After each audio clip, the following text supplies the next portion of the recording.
New at 6, how did a violent criminal accused of shooting up a nightclub escape custody after his arrest? This video obtained by Action News shows the exact moment a detective made the mistake of dropping his guard. 7 investigator. They're desperate and they'll do anything they can to get out of your custody. 7 investigator Simon Shaquette gets to the bottom of that detective's dangerous mistake and how a violent criminal was able to get away. It was a daring escape caught on video, a suspected shooter escaping this facility where detectives were questioning him. Now we're asking what went wrong and what's being done to fix it. Little did they know, a few hours later, after being interviewed at the sheriff's department, Emery managed to escape. Featured right here on Action News, Larry Emery is no stranger to police. He's already served time and proven he'll do anything to outrun the law. Look closely as he sneaks away from an unlocked interrogation room, slithering through an open garage door, and finally taking off on foot. But first, let's rewind back before the escape, as Larry tried selling them on his innocence several months ago. I want to know what I meant sitting here for one, before I answer about a lawyer. About an incident that happened last night at Duckett's. Nah, I was at Duckett's, but you can't. Larry Emery thought he could talk his way out of an interrogation after being arrested for a double shooting at Duckett's Bar in Pontiac last November.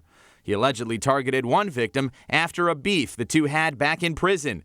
This detective wasn't buying claims Larry didn't own this Glock handgun or didn't shoot anyone as seen on this surveillance video. I didn't have a gun. I don't even own a gun. I'm telling you this. I didn't shoot nobody. But soon after, that detective asking questions made a huge mistake, exiting the room and not locking the door. You can see Larry noticing opportunity to escape and going for it. He's gone! Oakland County Undersheriff Michael McCabe agreed to a sit-down interview to explain what happened. As a top executive within the sheriff's office, he made no excuses. Well, it's real simple. It's human error. The main detective, when he finished the interview of the suspect, exited the interview room. He thought he had locked the door from the outside. It's a sliding lock, and he did not secure it properly. McCabe says U.S. Marshals caught Emery 4 weeks later before he could commit any more crimes, and the detective was disciplined for breaking protocol. How do you address something like this? Punishment. He got a suspension out of it, where he lost pay, and obviously he deeply regretted what happened. He didn't do it intentionally. The sheriff's office has since reviewed its policies and insists steps have been taken so it won't happen again.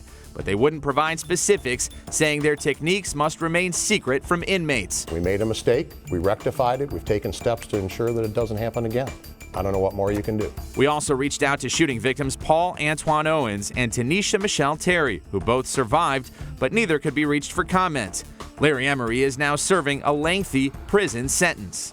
The sheriff's office is describing what took place here as an isolated incident, and they say they stand behind their record of safely housing numerous suspects and inmates in their care. Simon Shaquette, 7 Action News.